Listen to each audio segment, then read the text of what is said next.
आज का वचन। पहला पाठ ईसायाह नबी का ग्रंथ, अध्याय 11 पद संख्या 1 से 11। विषय के धड़ से एक टहनी निकलेगी, उसकी जड़ से एक अंकुर फूटेगा। प्रभु का आत्मा उस पर छाया रहेगा, प्रज्ञा तथा बुद्धि का आत्मा, सुमति तथा धैर्य का आत्मा, ज्ञान तथा ईश्वर पर श्रद्धा का आत्मा। वह प्रभु पर श्रद्धा रखेगा। वह न तो जैसे तैसे न्याय करेगा और न सुनी सुनाई के अनुसार निर्णय देगा।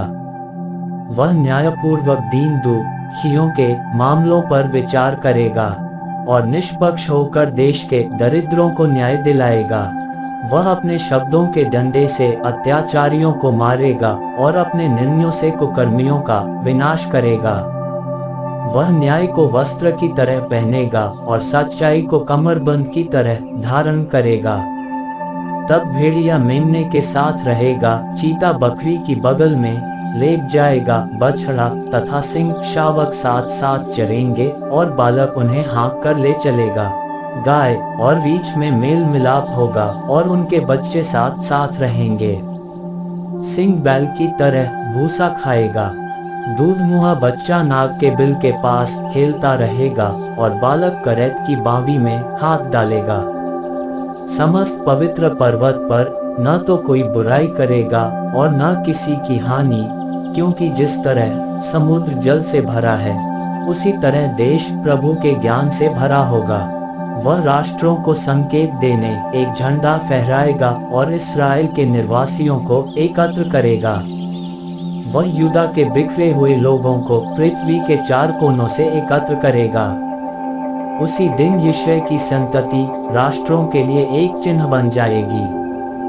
सभी लोग उसके पास आएंगे और उसका निवास महिमा में होगा। यह प्रभु की वाणी है।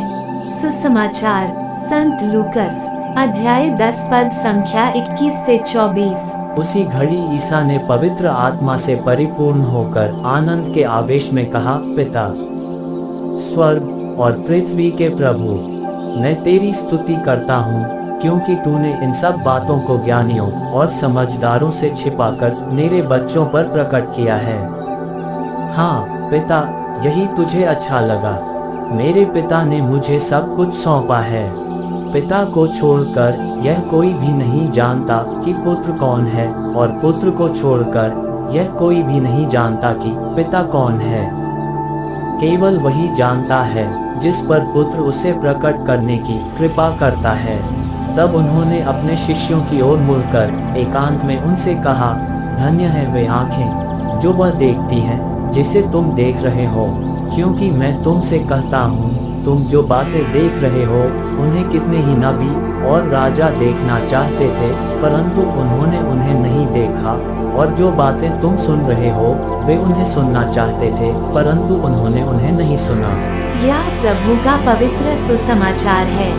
आमीन। आज का चिंतन। जब कभी यीशु की बात की जाती है तो हमारे यीशु का वो चेहरा नजर आता है जहाँ वे उपदेश देते दिखलाई देते हैं, क्षमा करते हुए, दया दिखलाते हुए, दूसरों को प्रेम दिखाते हुए और क्रूस पर मरते हुए दिखलाई देते हैं।